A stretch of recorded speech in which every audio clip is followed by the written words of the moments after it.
Hii ndiyo namna ambavyo sepsis inatokea. Ni kwamba maambukizi ya bakteria kutoka kwenye ugonjwa kama UTI, pneumonia, PID au vidonda ambavyo havijawekwa katika hali ya usafi vinaingia kwenye mfumo wa damu, ambapo sasa mwili unazalisha kemikali ambazo kemikali hizi zinaingia kwenye mishipa ya damu.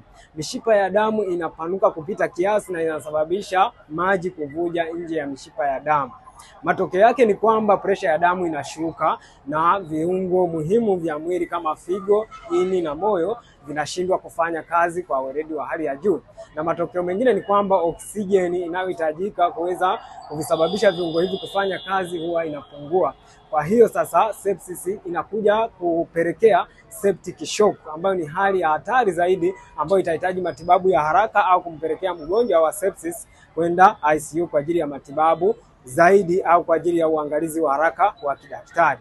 Hivyo sasa, ikiwa unasumbuliwa na magonjwa ambayo yanasababishwa na bakteria, unaweza ukachukua namba yangu kanipigia simu moja kwa moja ili tuweze kuwasiliana, niweze kukupa suluhisho la namna ya kuweza kupata matibabu. Zidi kufuatiliana na mimi ili uweze kujifunza zaidi kuhusiana na afya yako.